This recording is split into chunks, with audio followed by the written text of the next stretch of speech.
We are back with another week of Love Island USA, and America, I gotta say, you got to vote again, and... No, you're very good, you. No. You are very good, There's a lot more to it than that. You're very good, you. There are underlying things You understand me? No, you're right. You're right on the money. Because, you know, watching Ace and Shelley constantly move down those podiums was giving me the giggles, so thank you for that. And if you don't know what I mean by that, well... Yeah! Stick around. Because we're going to get to all the tea from this week. But alright, where we last left off, everyone was getting real grumpy from the heart rate challenge. Shelley's pissed at Huda, Brian's wondering what's going wrong with Andrina as she's gone completely cold on him, but on the other hand, has heated up with Pepe. Nick is peeved at Elan for going in on Sierra, but like, what is the guy supposed to do? Ace is pissed at Shelley for doubling back to kiss Chris a second time in that challenge, while Shelley is now also pissed off at Ace for being mad because she thinks what she did was so little in comparison to all his long makeouts with other people. However, Ace counters by saying, yeah, I did that, however I did it with people who I have no connection with, but Chris is someone you're still exploring. So essentially everyone is really mad and everyone's in their grumps going, I'm as mad as hell, and I'm not gonna take this anymore! Well, actually not Amaya. She's a bit oblivious to the whole thing. Cause when Huda goes to sit down with Shelley and Shelley says, no, talk to me another day when I'm less mad, and because of that, Huda's in tears, Amaya then comes in like... The conversation went well? No, we didn't talk. She was out to you? Really? Bless Amaya, bless her heart. Meanwhile, Chris actually does comfort Huda, and so she's starting to get feelings for him. Except when she notices something funny about the breakfast he gives her the next day versus the one that he gives to Shelley. How are you and Chris? Like, we were great, everything's great. And then this morning, he gave her 2 pancakes and gave me 1, gave her a flower and gave me none. So I'm like, oh no. I was like, uh-oh, not another Huda pancake incident. But you know, Huda's in her season of growth. So instead of freaking out, she just ends up talking to Chris about it, and with all the focus that Shelley's giving Ace right now, Chris is now thinking he needs to shift things and look towards someone who actually cares about him. So he promises to make Huda a priority. Oh, and with all this animosity in the house, production decides that it's time to actually invest in a love story. So they send Nick and Sierra out on a date where these two finally make things official. This is where I want to formally ask you if you'd like to be closed off. I would like to formally accept this offer. Wait a minute, does this mean they're not going to be exploring anymore? Cause that's gonna make one little man really mad. Now as for Elan, he's still clinging on to hope with Sierra based off some of the things she said back at Casa. All the while, Sierra is returning from her date with Nick like...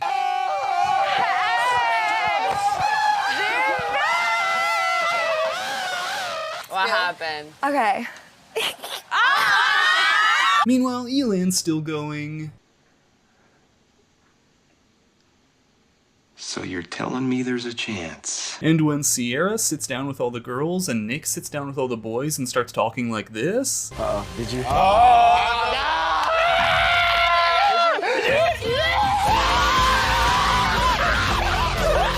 Meanwhile, Elan's still going... So you're telling me there's a chance? Yeah! I mean, the man has no idea how to react. Does he sit down and look like a petty grump, or does he fake excitement? There's really just no good move here. So now, Elan's a free agent, and his options, they're limited. I mean, Amaya's there, but their conversation is just, I don't know. I know there's only one moon in the world, or hopefully, you never know in outer space. My sister moved to Belgium. In Germany? No, Brussels in Belgium. Belgium's one of the countries. Okay. As for Huda, well, she's sorta off the table for now, as she's gone into the speakeasy with Chris, and the vibes are up, while the tongues are out. And I mean, really, if I could reenact the tongue kissing going on here, it'd be like...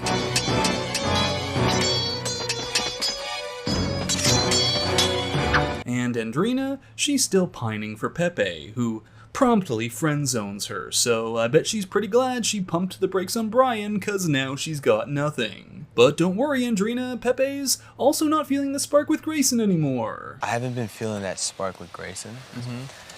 I've been trying to figure out like how to tell, because it's not a her thing. It's definitely not a her thing. I mean, she's an amazing girl. Wow, not even a Hannah clone can move this man's heart. So taking a look around, what even is this season anymore? The couple connections are sparse to say the least. Now, up next, the Islanders have another challenge thing where they get to write anonymous notes to each other. Like this. Don't let them talk about you like that, Austin. I don't know how you've made it this far. You don't give any girl effort. You're just enjoying your time in the villa. Okay, but are they wrong? However, things get emotional when Amaya goes up and reads this note. You cry more than David. You try to move too fast for everyone. But Amaya says, you know what? This is who I am, and while people may view it as a weakness, I view it as a strength. At which point Ace slams his fist down cause he can't let her have her moment, so he has to interject and bring her down again. You're very, very wearing your heart on your sleeve. You're very passionate when you talk. But when you saying, babe, can I grab this for you? Babe, can I do this? Are you coming at it very, very strongly off the rip? Oh, not this again. Ace brings up the babe thing for the 20th time, and I'm just here like... Shut up about this. Babe. Shut up about this. Babe. So Amaya's in tears and feels horrid, even though she tries to say stuff like, I'm maybe not the book that everyone wants to read, and that's okay. Thankfully though, Brian comes in to defend her. One thing I gotta add though, coming from a Hispanic household, calling someone babe, mi amor, mi vida, that's just how we talk. You're telling her, meet you halfway, you gotta meet her halfway too. I did that. But oh, we can't just let Amaya feel good, can we? Because then her current match, Zach, comes in like... When we speak, like, obviously, like, I let you be passionate with me, I let you kiss me, I let you talk to me. Sometimes I feel like I have to take a step back. Zach, you had every opportunity to tell me that when we were sitting did have all that off the conversation. field. You know, the problem with all of Amaya's connections this season is that Amaya has mostly been used to stay on the island. Cause looking back, pretty much all the people who've coupled with Amaya, for the most part, have coupled with her because they felt like they needed to be in a couple or else they'd be eliminated. Not because they actually cared for her. So when Amaya, who's got a big personality and there's nothing wrong with that, then showed them interest, it gave them the ick and they were like, whoa, whoa, whoa, step back. Because, I mean, at this point, everyone knows who Amaya is. If they were actually interested and excited about her, then they'd enjoy the passionate side to her. That's my take at least. But yeah, here we get yet another challenge where everyone's going to end up angry. Actually, this time the exception is Elan here, cause he's pretty much just vibing, and you know what? I'm digging the glow up, my dude. I'm digging this look. Next though, Pepe gets called out for playing it safe with Grayson, saying he's actually just waiting for Hannah, and this rightfully gets Grayson upset, as she turns to Pepe and goes, you know what? If you actually don't want to be with me, then please just let me go and explore with other people. Austin then calls out Ace. To Ace from Austin, people have sucked up to what you say. The Ace posse doesn't go against you when it comes to Jeremiah. He was damned if he did, damned if he didn't. You know what, Austin? I may also be wondering how you're still around, but for that one... No, you're very good, you. No, you are very good. There's a lot more to it than that. You're very good, you. There are underlying things You that you understand me? No, you're right. You're right on the money. So with this, Ace enters his Napoleon Bonaparte era because he's small and he's going to war. Just because I have the balls to say that shit doesn't mean, oh, Ace is a hater. One of us out of the two is 6'5" and one of us is 5'10" and has the balls to say some shit around here because I have some heart. You don't. Wait a minute, I'm confused. Who's supposed to be the person in the room who's 5'10"? Cause, is it Ace?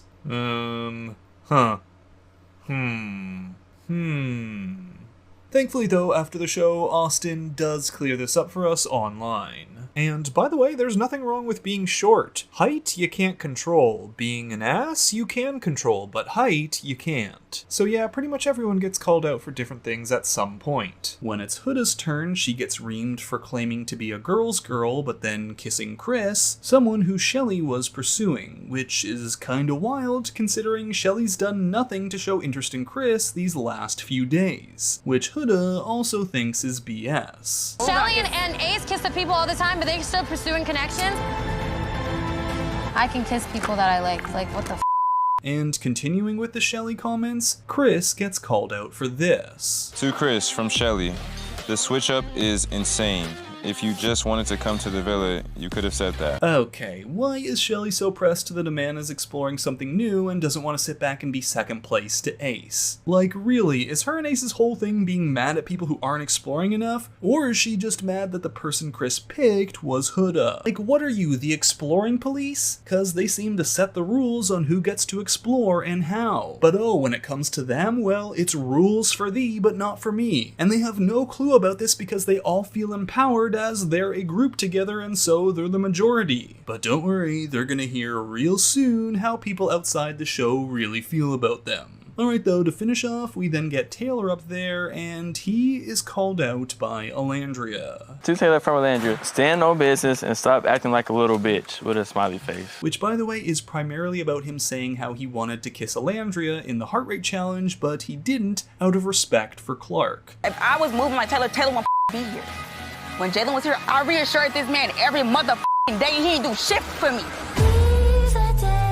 So in response, Taylor says, it sounds like you want me to move for you, but I'm moving for me. I'm trying to find a connection for me, and if that's inconvenient for you, I'm sorry, but that's it. And when another note comes out telling him to make up his mind, Taylor flat out goes, I pick Clark. So we're in a freefall once more, and with this, there's one more morning after Fallout, where Zach goes to speak with Amaya. Looking at him talk right now, I just know what type of shit he's saying. I just want to like fucking push him in the pool, like shut up. Okay, that one got me. And Jaden must have some sort of Spidey investigator sense, cause she called out his BS before he even got to say it, as Zach decides to tell Amaya this. I didn't want to kiss you, but I just did because I didn't want to. Obviously, I should have said, you know, Amaya's too soon, and then you would have understood my boundaries a little bit more. But I didn't do that, and maybe that was the wrong decision kissing you at that time. What? That's actually insane. Oh, and Grayson and Pepe? Yeah, Pepe, he decides to break up with her. So yay, we've got even more singles this far into the show. Thankfully, at least Shelly and Huda finally talk and agree that Huda wasn't trying to be malicious, so we can at least move on from that. But alright, the show then brings out another game, and this one is a doozy, as it's all about ranking people from most likely to least likely based on questions like, we asked America to rank the boys from most to least.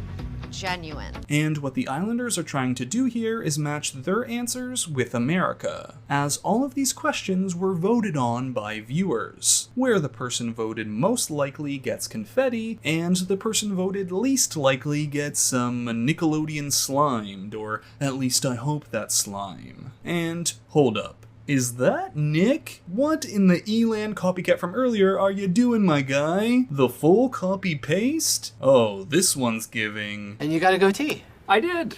Did you get that after you helped me move and you saw mine? Yes.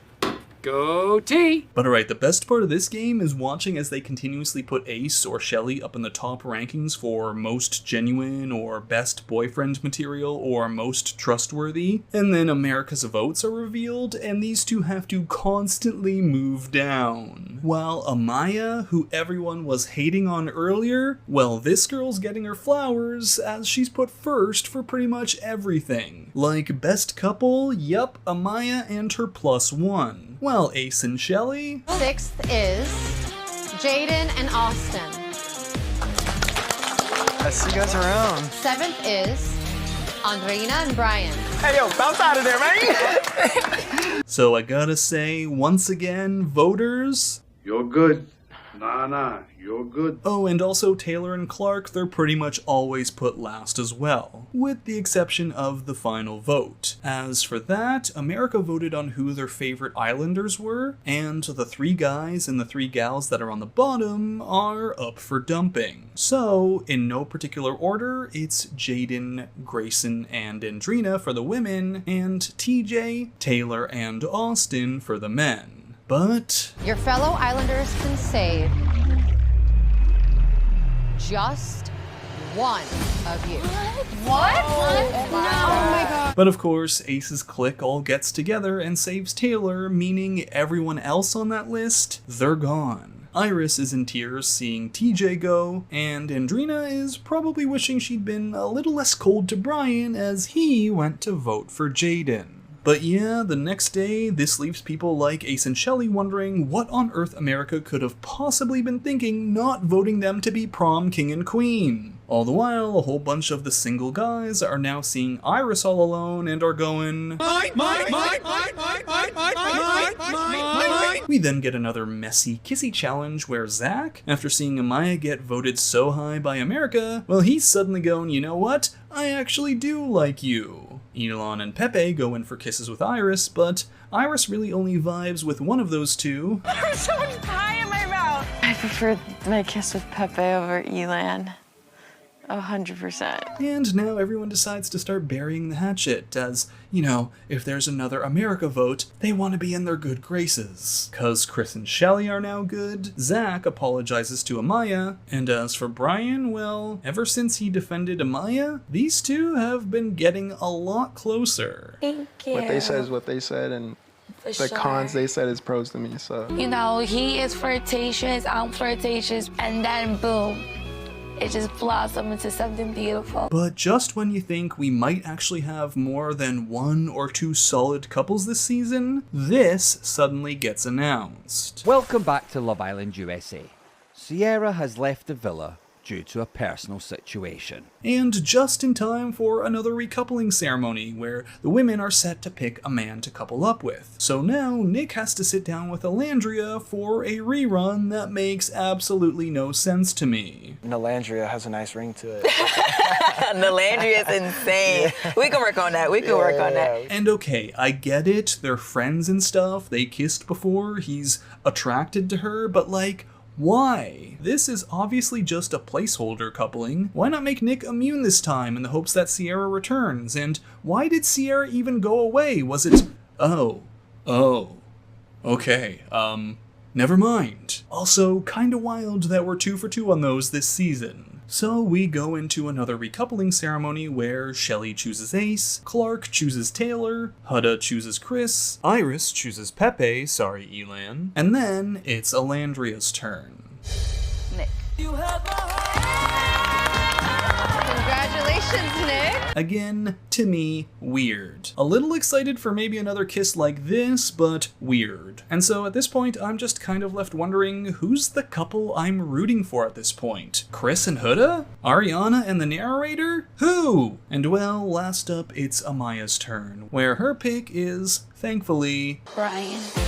Congratulations, Brian. So maybe there's hope for these two, but with that, Zach and Elan are gone, and I'm gone too. At least until next week. So, bye! Love Island, the NBA playoffs, which do I lock into? Don't worry, you can do both because they're literally one and the same. Let me explain the NBA season like it's Love Island. The season starts with the draft, which is where the bombshells come in. They're hot, they're young, they're single, they're not here to make friends, and they are ready to find their couple. And we've got the regular season, which is basically After Sun. Only the sickos are locking into this, you know what I'm saying? Just like only the sickos are gonna sit there and watch Callum and Sally recap everything that happened this week in the villa, only sickos are going to sit there and watch Wizards vs Raptors on a random Tuesday in February. Like, if you're consistently locked into this, you are a dedicated fan, perhaps a little too dedicated. The All-Star Game is like the challenges. Everyone on different team comes together to play a pointless game. No one really cares who wins. Everyone's just kissing and flirting with people that they aren't coupled up with, thinking, maybe one day I will couple up with this person. And we've got the trade deadline, which is where the drama starts to happen. All the teams have to decide, do I want to stick with what I currently have in this couple, or do I want to recouple?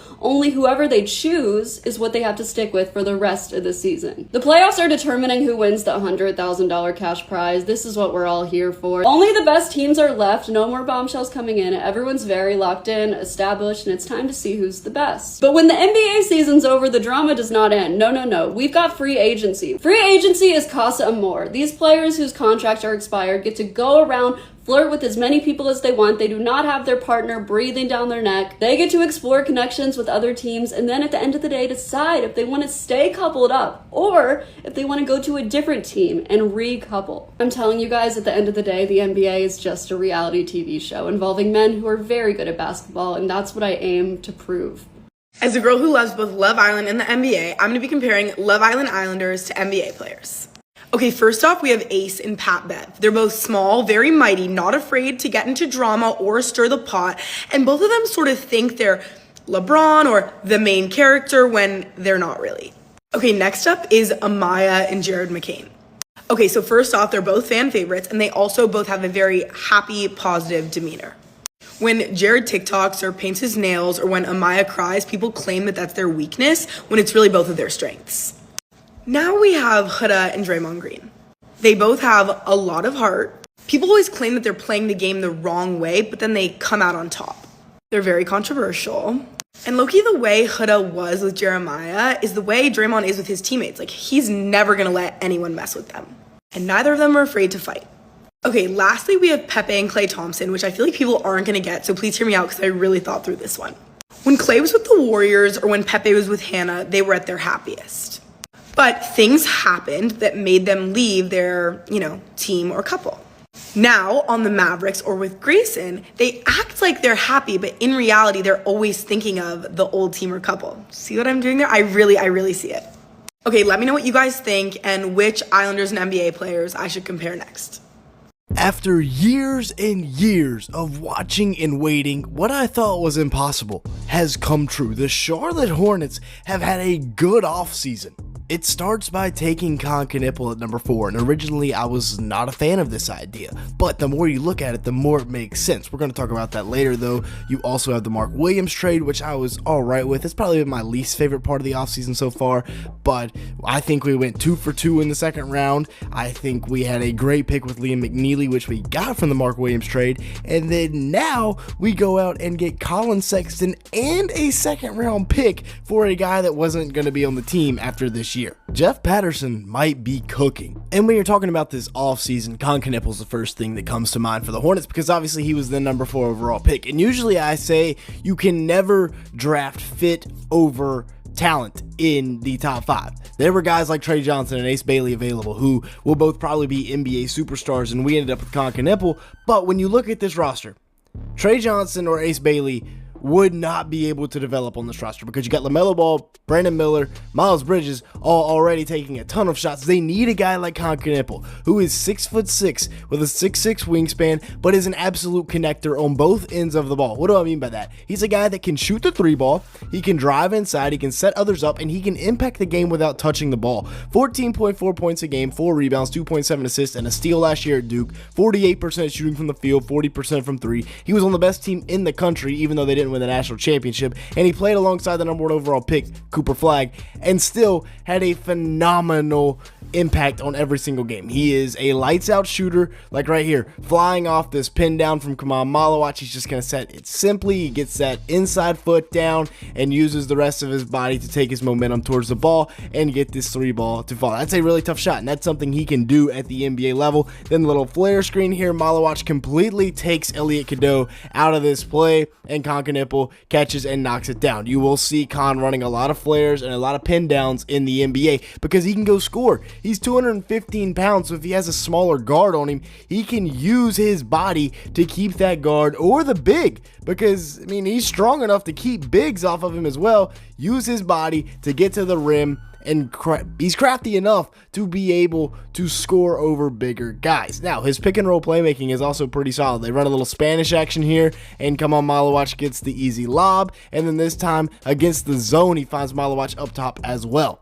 And then speaking of Duke centers, we did decide to go ahead and move on from Mark Williams, and obviously was expected since they literally traded him once already. Liam McNeely is part of the return. We also got a future first round pick, which will likely be late 20s, but McNeely will be fun to have in Charlotte, another floor spacer for LaMelo Ball with a team that desperately needed floor spacing. 14.5 points a game and 6 rebounds last year at UConn, and you might be saying you need to do a better scouting report because he only shot 38% from the field and 32% from 3 on 5.4 attempts. Well, no offense to Dan Hurley, and I'm not saying I know more than him about basketball. He used Liam McNeely wrong. Right now, McNeely gets to play off of guys like maybe my favorite pick from this draft for the Hornets. When they traded Mark, it became so obvious that if Kalkbrenner was still available at 33 or 34, he had to be the pick, and he was. So shout out to Jeff Patterson. He definitely got that one right. 7'2" with a 7'6" wingspan. He is a large individual, and I know he spent 5 years in college.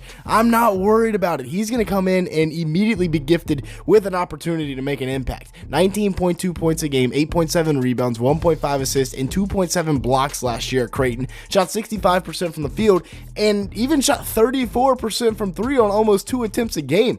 Very promising shooting touch from outside. He's got that traditional big scoring bag, but he can also flex out into that hybrid modern big where he can go out on the perimeter and score, like right here. The dribble handoff doesn't work, so he just steps back and knocks down the 3 ball with confidence. And I know they're playing UT Rio Grande, but still, this ability to knock down the 3 ball is going to be a revelation to his game that's really going to help him in the NBA. Look at this. Face up, rip through, spin with the left. That is tough. That is NBA level. And then in drop coverage, he is a demon. He literally should have put a trademark on the Big East Defensive Player of the Year because he won it 4 consecutive seasons. And then speaking of defense, Sion James comes in, and I'm really excited about him. I wasn't originally. I thought this was a bad pick, and a lot of other people thought this is probably the worst pick that the Hornets made. He only averaged 8.6 points a game, 4.2 rebounds, 2.9 assists, and a steal. But I watched Sion pretty much all year last year. Shot 41% from 3, by the way, only on 2 attempts a game, but still, he's a grown man. He's going to be able to come in and impact winning in Charlotte from day one. 6'6" with a 6'7" wingspan, but he played point guard last year. He has transitioned into a point guard, and while his ball handling and playmaking may not be that of a traditional point guard, he's 6'6", 220 pounds, so he can play that role. He can defend at a high level, and he's also extremely smart. Watch him slip this screen, and there are other guys on this Hornets team that can also play point guard that he can fit in with. Remember, he wasn't always a point guard. In his final season at Tulane, he averaged 14 with 5.5 boards, 2.7 assists, and 1.6 steals. But the one thing that is in common with all these young draft picks, they have been in winning cultures, winning programs, and hopefully that can help flip the script with the culture here in Charlotte, as well as bringing in the young bull himself, Colin Sexton. And while your GM being on the phone with Danny Ainge is not exactly a good thing in most situations, this time Jeff Patterson came out on top, and I'm excited about this. Colin Sexton comes in, bringing obviously his intensity, but also averaging 18.5 points and 4.2 assists in just 28 minutes. Also shot 48% from the field and 41% from 3 on close to 5 attempts per game.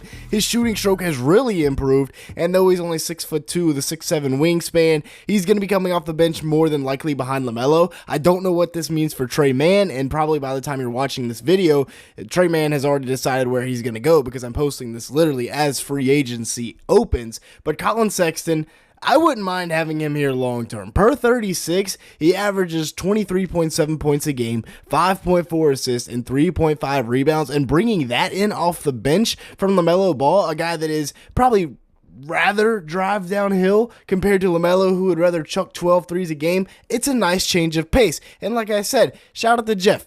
He's done a fantastic job this season. He's either brought in players from a winning culture or players with a high level of intensity, neither of which the Hornets have. The Hornets are notorious for having an absolute dumpster fire of team culture. The locker room is in shambles, partly because we got a bunch of thugs on the team, but also because it was run like an AAU program for like the last 10 years. But now this is a solid 10-man rotation. This is a more than solid 10-man rotation. We actually have 10 NBA level players on the roster for more than a period of time. Now, the Tisdale Sloane situation, it's going into year 2 of its experiment, and my phone is still cracked from when I threw it across the car when we drafted him, but he's still going to be the youngest player on the team, so there's that, I guess. Heading into free agency, the Hornets will have $2 million below the salary cap. They're $42 million below the first apron and $54 million below the second apron, so they got money. If they want to go out and make a move, if they want to go out and make a splash,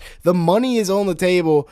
There's more than enough. Obviously, Tre Mann should be back in a Hornets jersey long term. You can honestly get him at a discount because of his injuries this year. And then, you got to go out and get a center because I don't know if Moussa Diabate is going to be a starting center on a playoff caliber team with the East wide open this year.